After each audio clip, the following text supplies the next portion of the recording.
Hello. Is it me you're looking for? If you're in search of home grooming tips, then it is me you're looking for.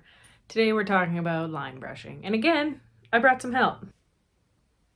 High five. High five. Willard, you're leaving me hanging. In front of all the people. Oh, thank you. Yeah, you stay there, bud. This is Willard. He's a little bit anxious to get off the table. He's a little scared of heights.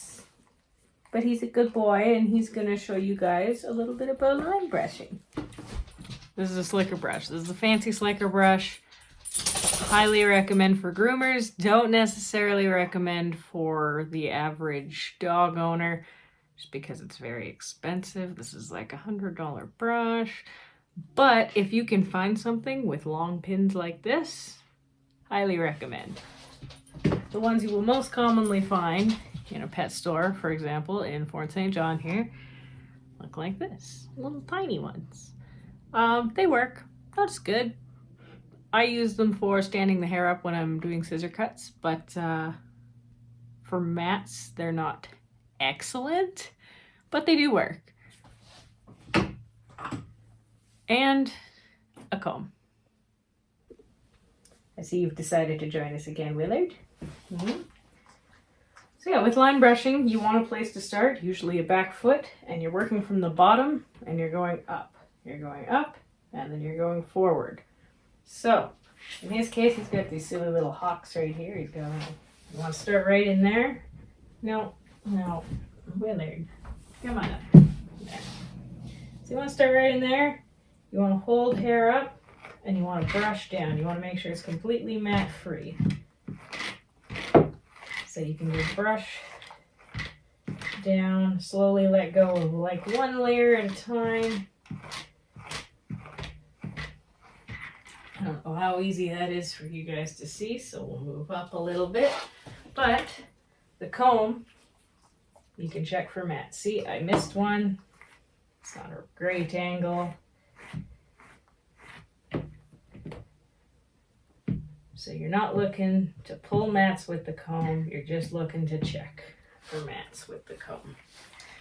His butt hair here, you'll notice I do not trim his butt hair. I have a shaggy looking dog. I like his butt hair. I just make sure that it stays brushed so I don't have to trim it.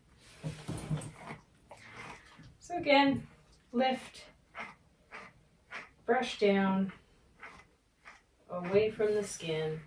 You don't want to be dragging it down on his skin. That'll give him slicker burn. It'll give him a rash. It will be uncomfortable. Won't feel good. No, you stay. Lift. Brush. Every once in a while, just check with your comb. Make sure everything's sliding through nicely. Make sure you get right in there. Lift all that hair out of the way. Brushing away from the skin again. Nope, Willard. I need your butt. Sorry, I leaned on your tail.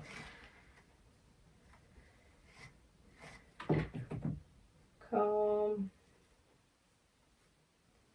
Really staticky. If you do have issues with static, you can just spray them with a little tiny bit of water if they'll tolerate it. Sometimes Willard does, sometimes he doesn't. All that's in that bottle is water. Lifting, brushing, checking your work.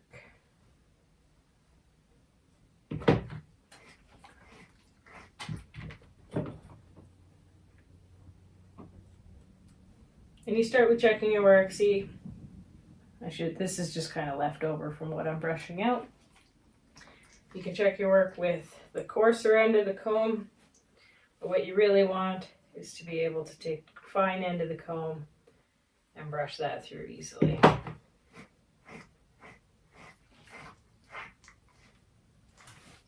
See? So just to give you a little bit of a better angle, give you a nice view of my dog's butt. Willard, stay.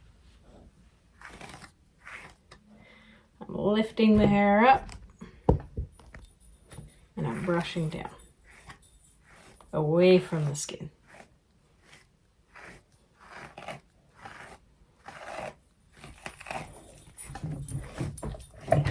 Wait. And checking it with a comb.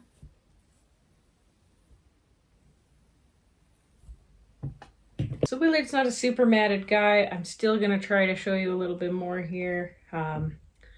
Some of the biggest problem areas that you're going to find on your dog is usually the insides of their legs. Armpits especially, behind their ears is a huge one. Lots of dogs get mats behind their ears, right in here. All this good stuff. We like his wild ears as well. He likes to look, we like to have him looking homeless sometimes.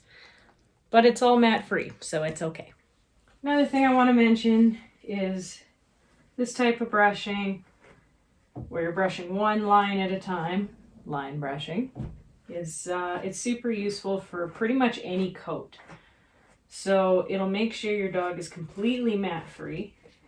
It will cost you less at the groomer. You don't have to worry about them shaving your dog down. Not that Willard's a shaveable dog anyway. I will not shave your double-coated dogs.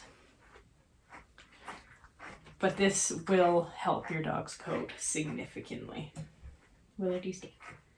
I know, you're not mad. We're just kind of brushing nothing, aren't we?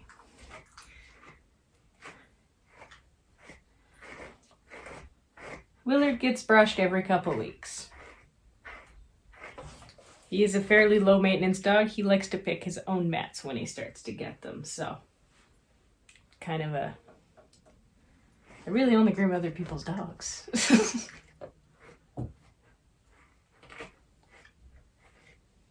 Basically, the goal is just to ensure that you have a mat-free dog. When you're lifting the hair up out of the way, you're exposing the hair right to the skin in order to brush all of the mats out of it. By using the comb, then you're able to find anything that you might have missed with the brush.